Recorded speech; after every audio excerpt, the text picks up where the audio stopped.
Welcome to this session. We've all been in situations like this. Yeah, we developed something and boom, deployed, doesn't work.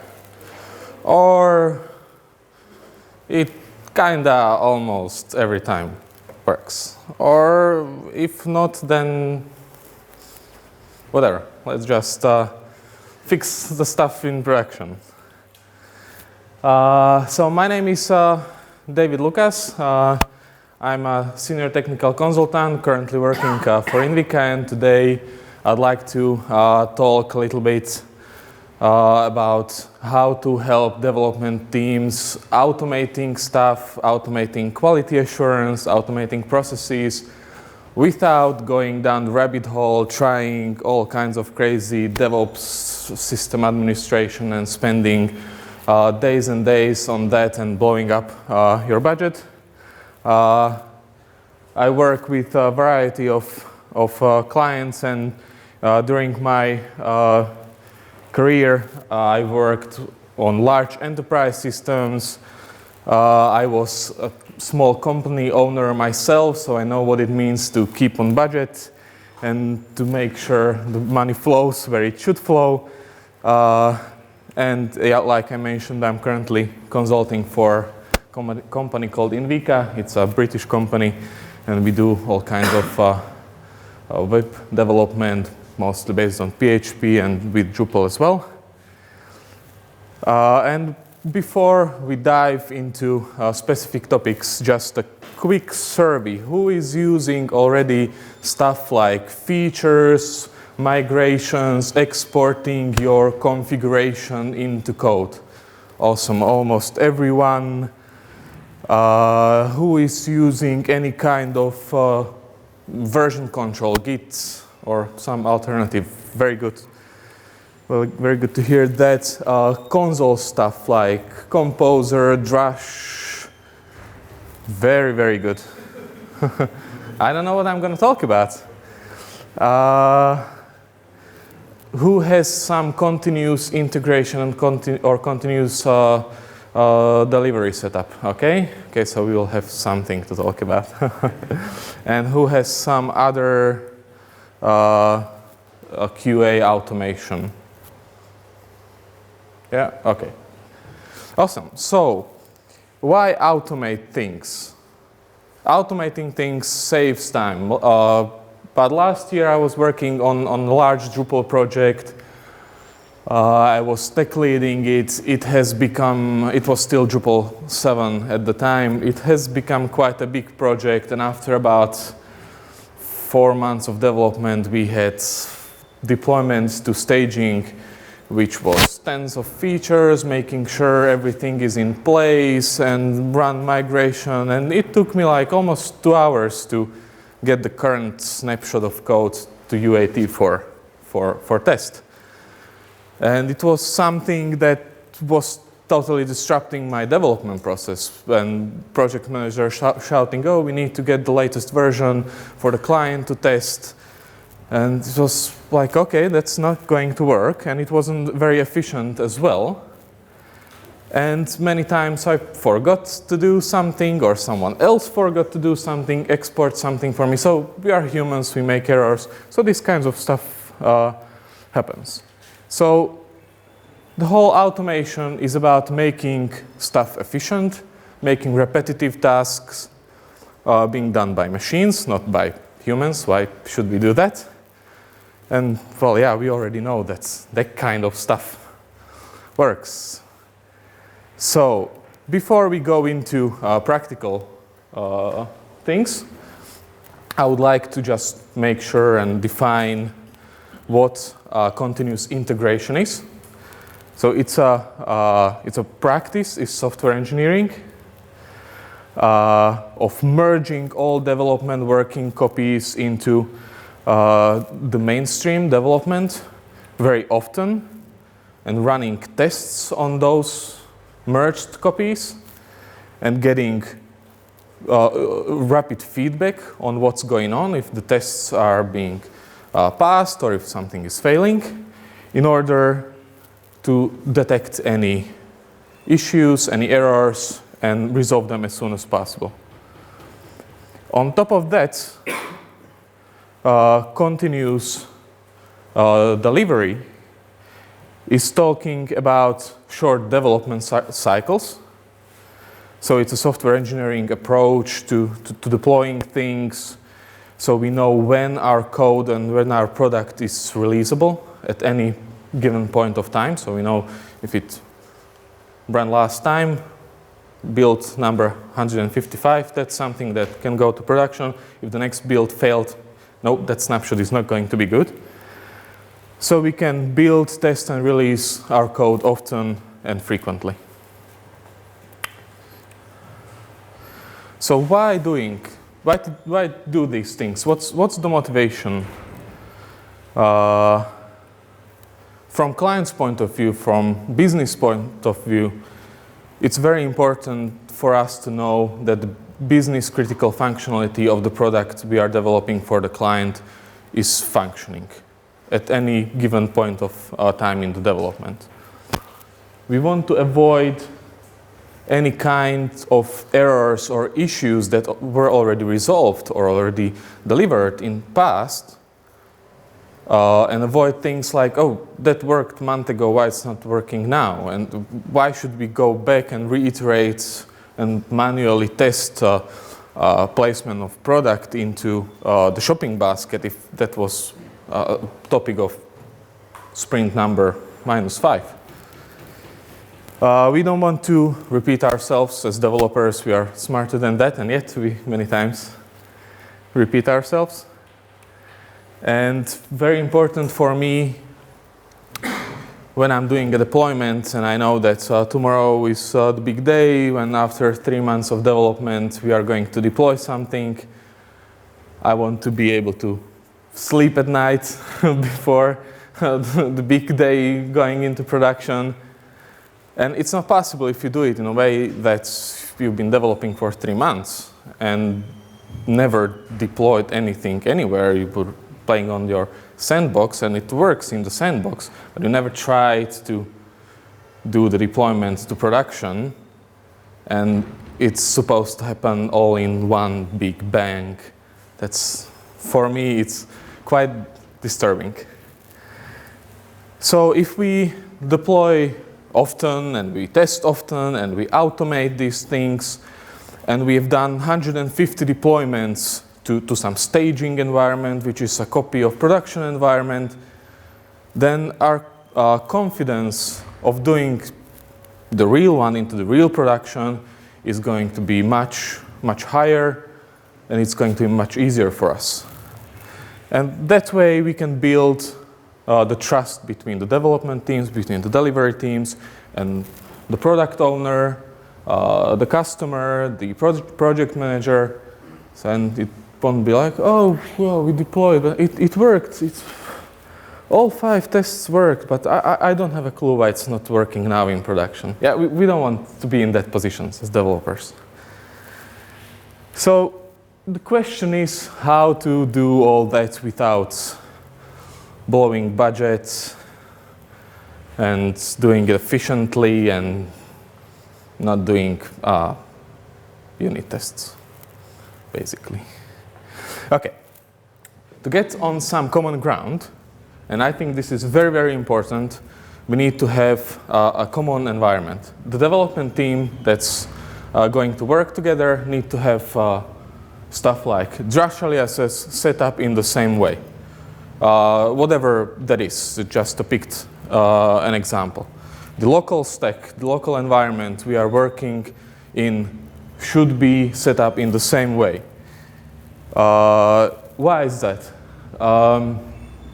If we want to write scripts to automate something, we need to be able to address the target site or product in the same way, on the same domain, or at least have some ways of doing that.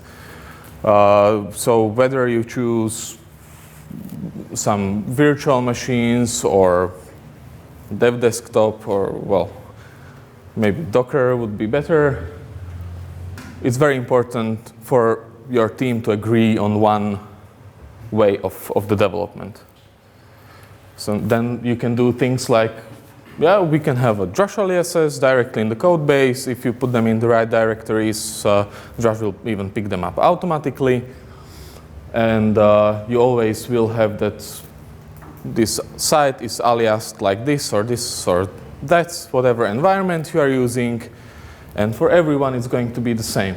You can put them directly into the code base and in some setup script, set them up for each of the developers. That's another thing that's very important, to have a common approach to the code, feature, branching, strategy, Git flow, GitHub flow, whatever you decide. But since we want to automate things, since we want to things to be done by machine cannot decide when they say, oh, that's the same site, I just use different alias. That's not going to work. So when we have this set up, we can start doing some scripting. And surprisingly, very simple and powerful solution are bash scripts. If you're on Windows, there is the Ubuntu machine. You need some proper scripting environment. And it was, I mean, I knew of the bash scripts since ever, and then it just came to some point where I just realized that they are really, really simple. You don't have to be any kind of system administrator to run them or write them. You can just stash a couple of commands in them. So every time I checked out a new branch, I want my updates to be run, I want caches to be cleared, and you never forget that. So if you can put that in some bin folder in your root of the project and run your script whenever you want. You can go more advanced, you can clear varnish caches, you can revert features. This is something that should be done very often, for example. And for example, if you put feature revert all in your site, the quick fix on UAT, just, oh, I'm going to go there and change something and save it, it's not going to work anymore. And you will avoid situations like, oh, UAT environment is working, but we don't know what's changed, and so you have some different states of the databases across the environments and stuff like that. You can script setting up of the environment. New developer comes to the team, you need to get them up and running very quickly. You can just create a setup script which will pull the database from the correct environment, install it or reinstall Drupal if you're developing a profile or whatever your environment is.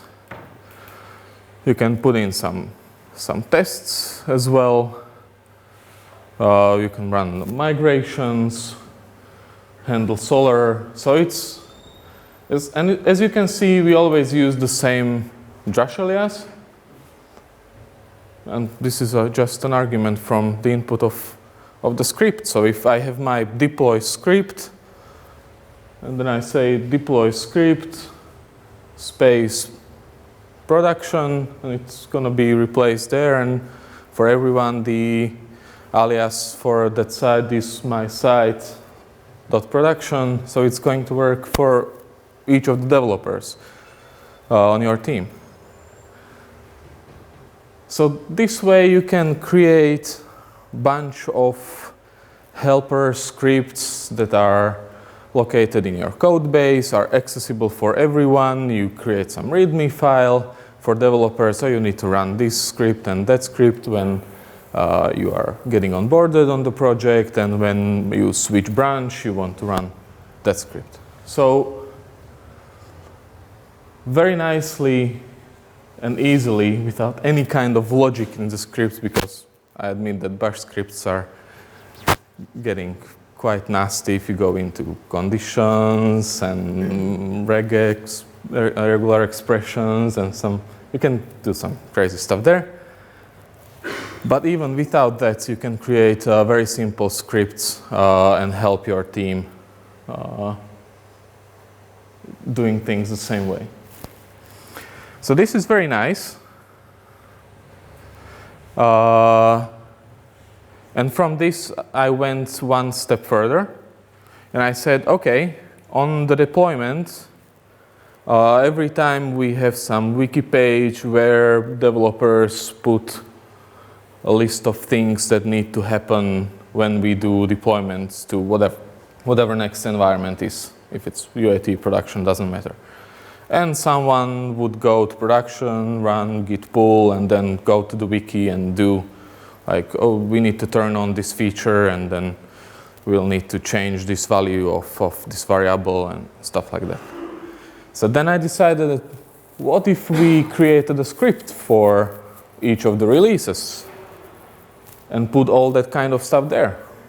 Enable the feature, set the variable, clear caches. Oh, not all of them, just CSS will be enough. Run cron. And then you suddenly, instead of instructions in a wiki or in a document or a piece of paper, you have small scripts that's going to be run. And you can run it as many times as you want. You never will forget any of the instructions. And it's just a simple agreement in the team that for the next release, whatever changes they did, just put them into the script.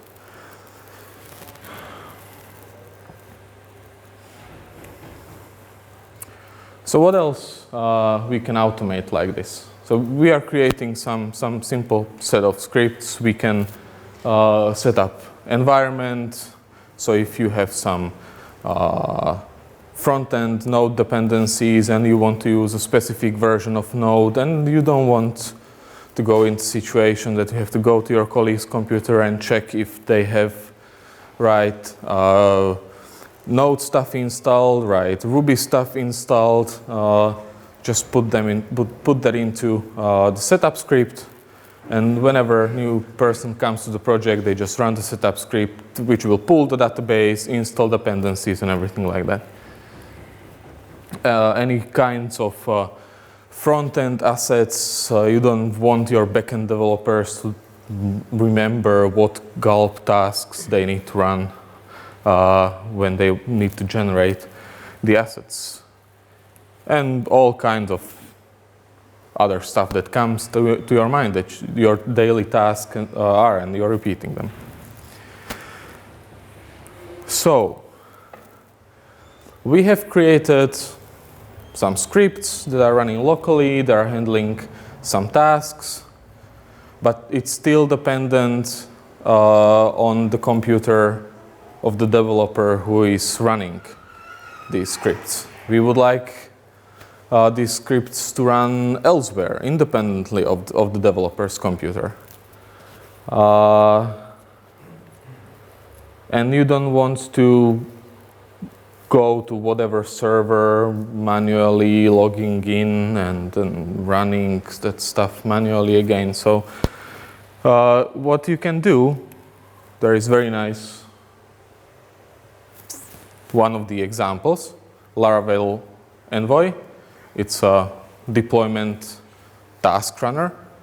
It's based on PHP. It's running things over SSH on your target server.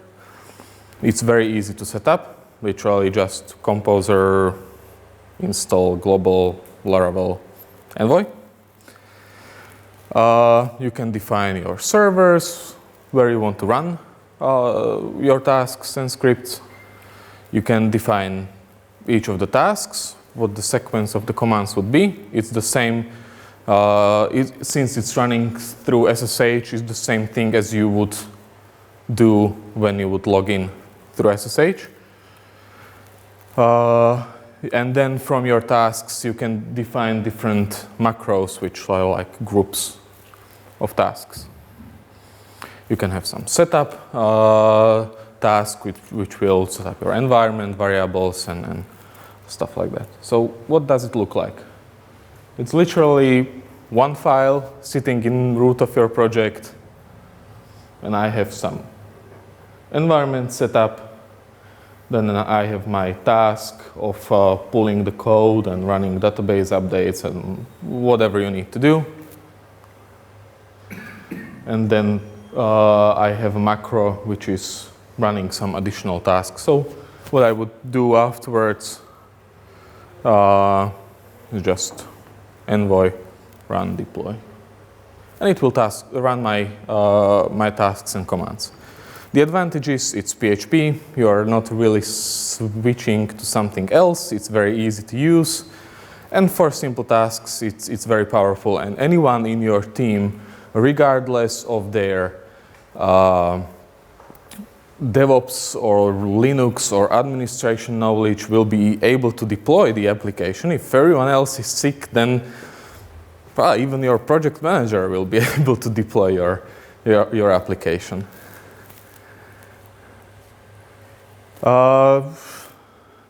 It has some disadvantages, of course. I think it's not that mature yet, the Envoy TaskRunner, but it's all right for simple tasks. And if you wanted to do some more advanced stuff, and you would need some packages and dependencies, you would have to pull them in probably manually, and stuff like that.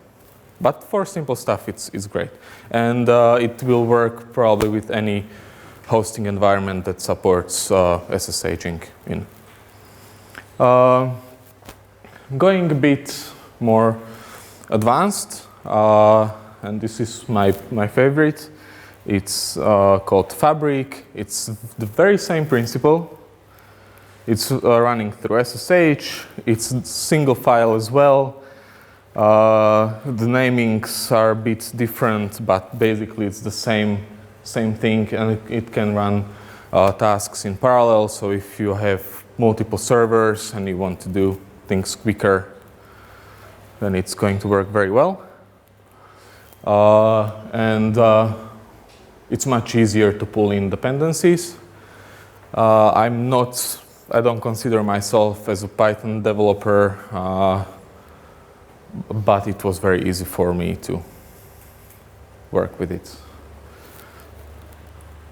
What it looks like, again, it's a one file sitting in root of your project, and you define your servers, your environments, whatever they are, and then you can run the commands like you would do on shell. The advantage is that pulling in dependencies from Python ecosystem is much easier. So literally just import, and whatever your library is, you put it there and you can use it. And for example, if you work with Acquia, there is a very nice library for Acquia API. So all the drag and drop things can be scripted with very little effort. And of course, Python has very good support for working with JSON and REST stuff. And so as soon as your ecosystem is consisted from multiple servers and APIs and stuff like that, then it's a very good choice. Obviously, there are many other options. There is another one in PHP, Rocketeer, which is trying to emulate Capistrano a bit. Guy who wrote Fabric is writing another one called Invoke. It's not production ready, I think, yet. You can do things with Ansible if you have a sysadmin who is very keen on that. You can automate things with that way. And if you are friend with Ruby, then Capistrano is a very powerful option. I think probably with Ansible the most advanced. from the list. You can do really sophisticated deployments with it, but it's not one file setup. You already need to spend some time. What I'm focusing here is on very simple kickoff of your automation in the project.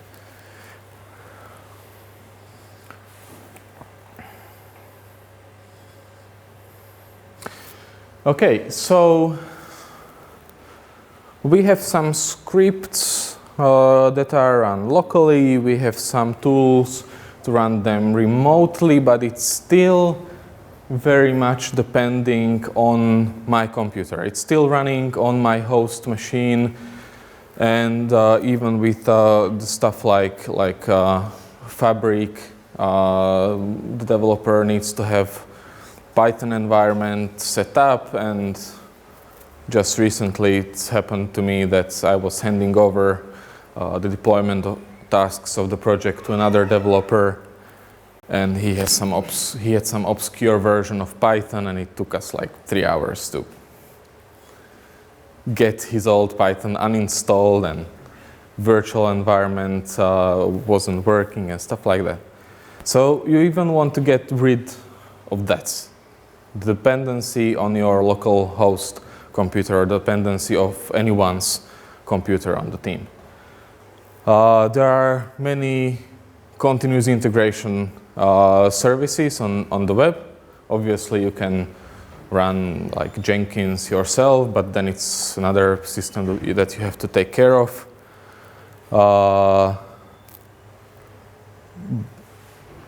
And there is plenty of cloud-based continuous integration and continuous delivery products like CodeShip, Circle CI, Travis, whatever.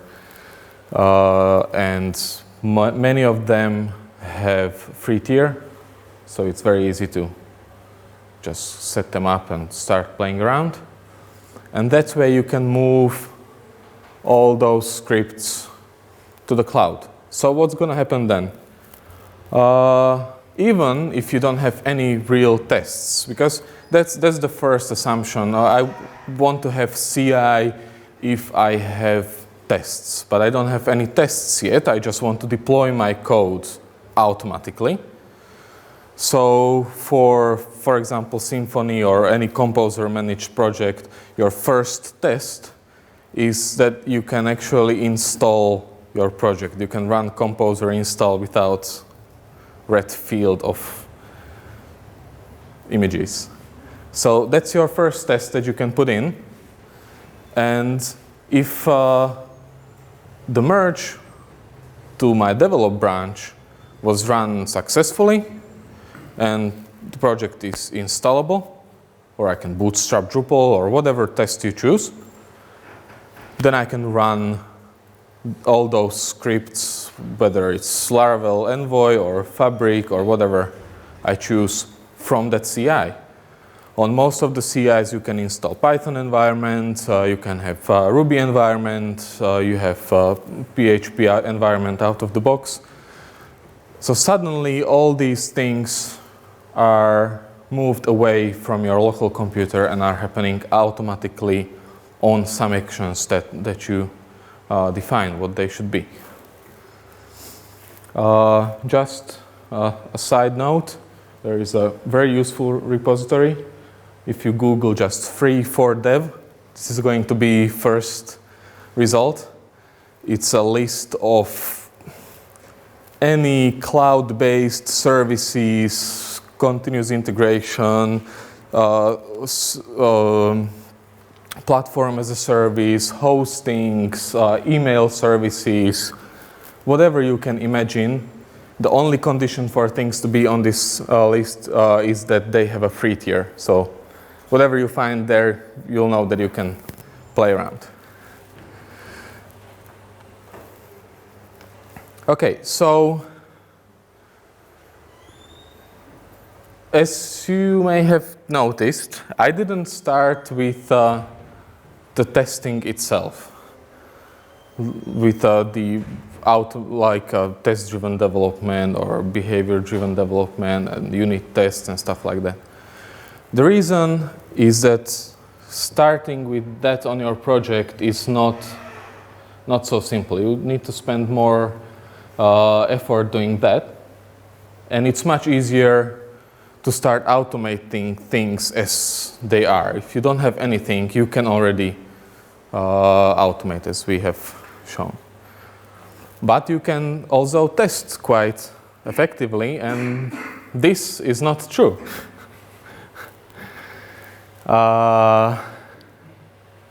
So what would we write? Some unit tests, or aren't they pricey and lengthy to develop, and it's time consuming, and nobody wants to do that? And so yeah, I'm not a big fan of TDD per se. It's I think a little bit dead thing. What I would go instead with is something like PHP spec. I don't know, who's heard of PHP spec? Okay, a couple of people. So PHP spec is a modeling language, actually. It's a PHP library with which you can describe how your application should behave, your application classes should behave. So you don't write traditional unit tests. Instead, you are describing your classes. With Drupal 8, there is much wider opportunity to use object-oriented programming and do much painless testing. That's just a side note. We'll look into that. But what I would focus on is Behead. Behead is a PHP implementation of Gherkin. And Gherkin is a language or business language which is describing behavior of an application. So we are getting into a little bit different field here, like domain-driven development and behavioral driven development. But it's very useful for us. So even before you start the project, you can talk to your clients about their requirements in a different way. You can talk about user stories, an outcome of those user stories, about business critical functionalities for the client on the given project. And then you can have an agreement with the client that this what we described that this application is going to do. This is what we are going to test against. We can automate those tests.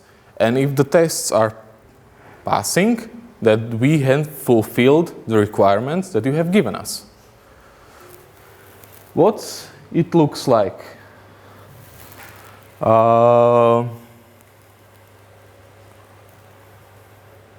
Yeah, whatever the business critical functionalities are. It would look something like this. We want to have feature homepage. On the homepage, I always want to see some welcome text, and I want to see latest 11 articles. This is formalized language that your PHP Storm has support to. It will do some nice formatting for you. You just need to enable the plugin. As you can see, it has some user stories aspect in it, and it has some technical aspect, like when I visit and I'm not logged in and stuff like that.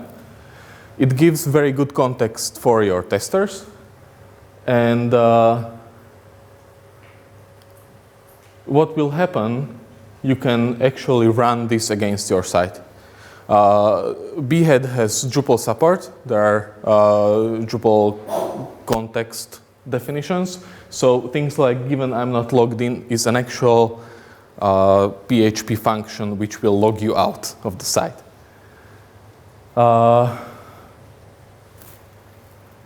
And then what you need to implement most of the time, if you want to do very basic testing, like my home page exists and the button is there and the article is present and the add to cart button is functioning, most of the time it's enough to implement some CSS selector to tell the Behead which element on the site you are talking about.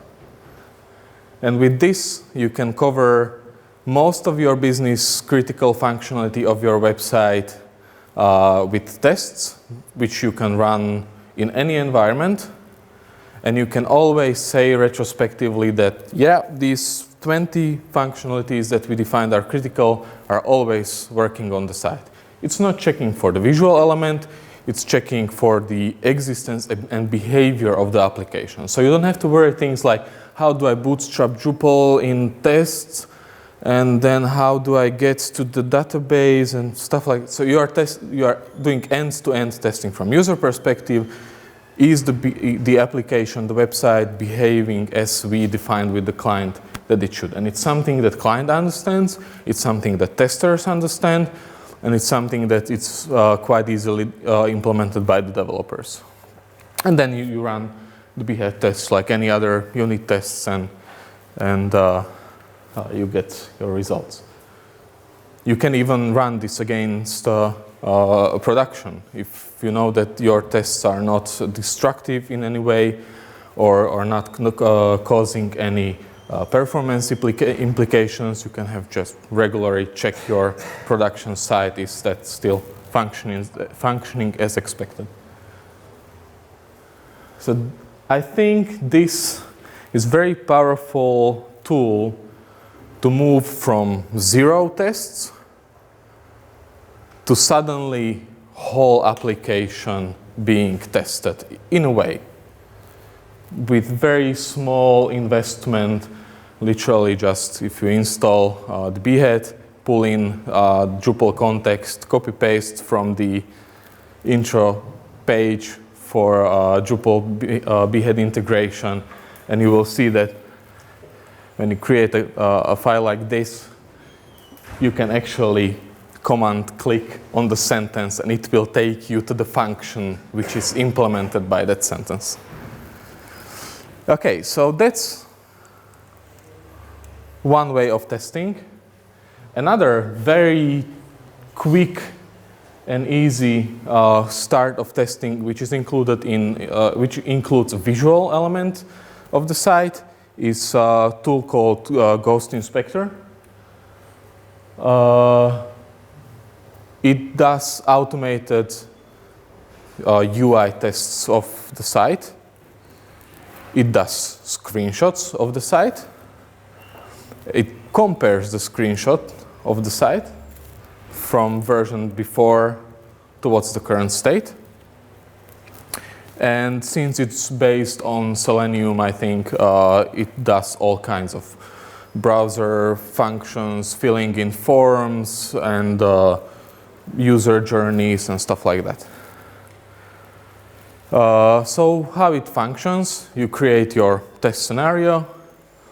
It actually has a browser plugin where you just click start recording and it will start recording your actions, what you are doing in your user scenarios. You go step by step. You can override the selectors that it will generate automatically by your, if you want to have clean tests. And at the end, when you stop recording, it will take the page you have finished on as the ending result and take that as the basis for your scenario. How it looks in practical life. So I created a test for some website, and there is one step in the test. Is my home page looking as it's supposed to look? That's it. That's the whole test. And you can schedule it. You can trigger it from the CI by API call very easily. Just curl some magic URL, and this will run. Now what it will do is something like this. it will do the steps that you have defined, and at the end it will create a screenshot. You have to confirm the first one that this is correct results that I want to get. And then every time it will compare the current screenshot with your baseline that you have defined.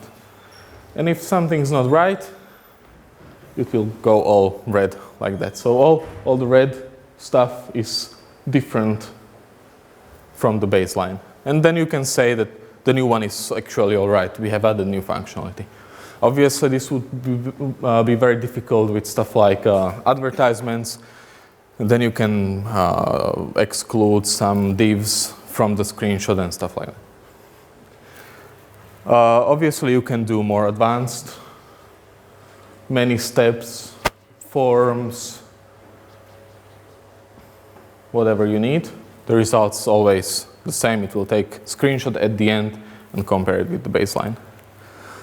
So this is another tool that's very easy to use and can very quickly introduce lots of test coverage into your project without doing days of coding and obsessing about code coverage stats and just writing test functions because we said we want to have tests. So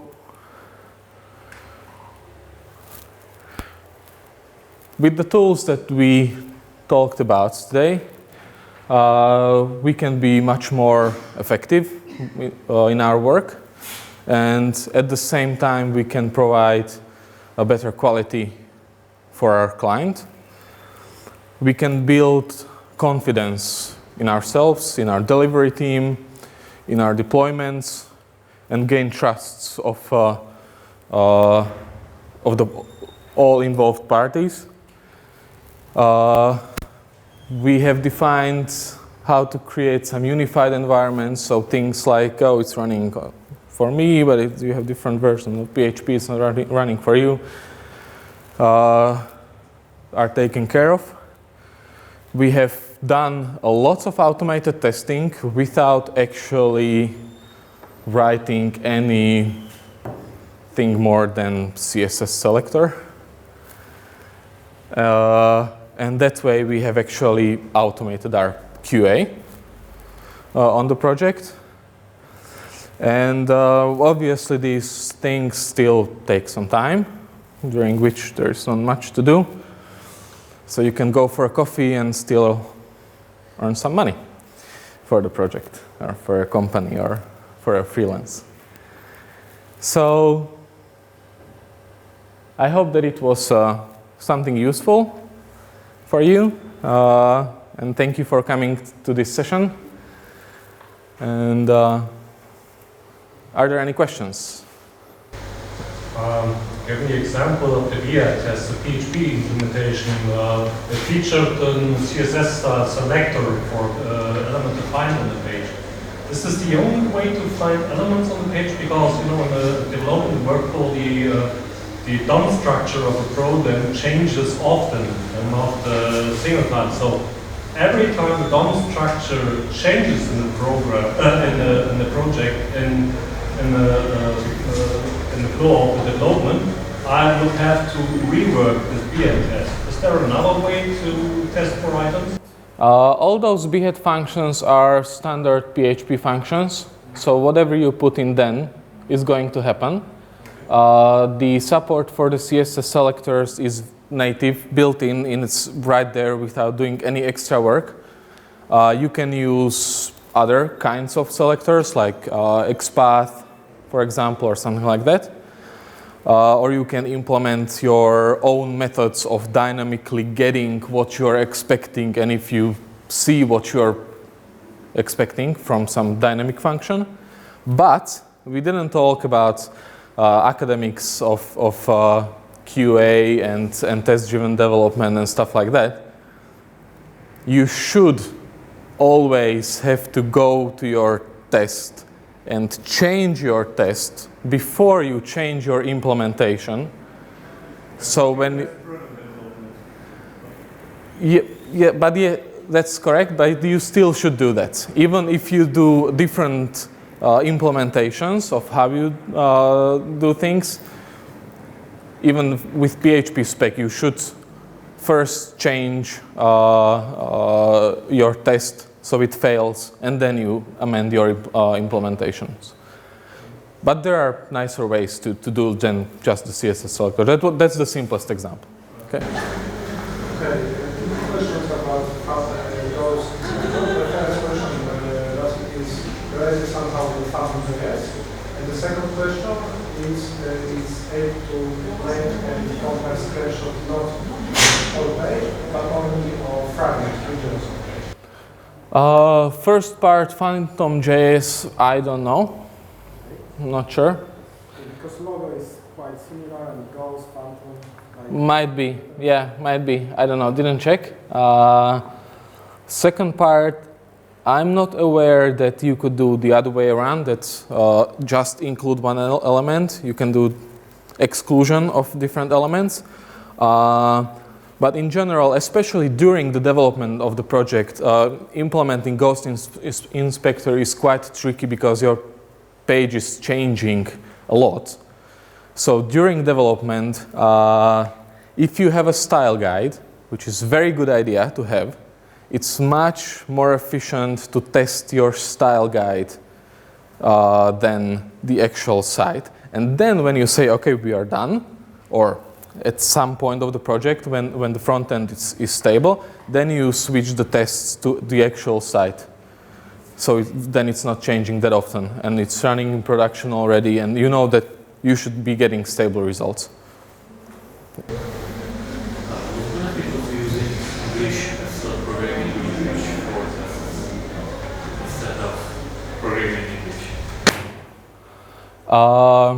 Very good question. So the most important point is engaging with the client into discussion of what you want to implement actually. So if you have a standard project of waterfall and you get a book, we want you to implement this in next year. We already know that we will probably miss what client meant when they wrote that proposal. That's why we switched to agile methodologies. And going with that, with agile methodologies, you want to talk to the client closely. You want, and you need to bridge your technical understanding with the client's business understanding. And Gherkin is giving you exactly that. You can describe something in a way that it's written in the domain language of the client.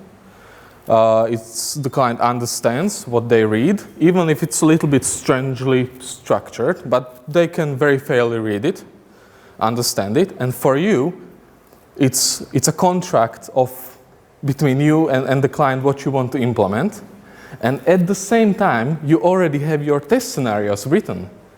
So you engage with very important discussion with the client, and you get a description of the functionality, which is technically testable. And from my experience, it brings a lot of value into the project, especially that first part, the discussion with the client. And there are many aha moments with the client that, oh, you guys are thinking technically of that and that. Oh, no, that's much more simpler. We just need this. Okay, so it's not going to be 2 months of development. That's going to be done in 3 weeks. So it brings a lot of clarity in the projects. Yeah. Any other questions? Will you put the slides up? Sorry? Will you put the slides up somewhere? Yeah, sure. I'll tweet.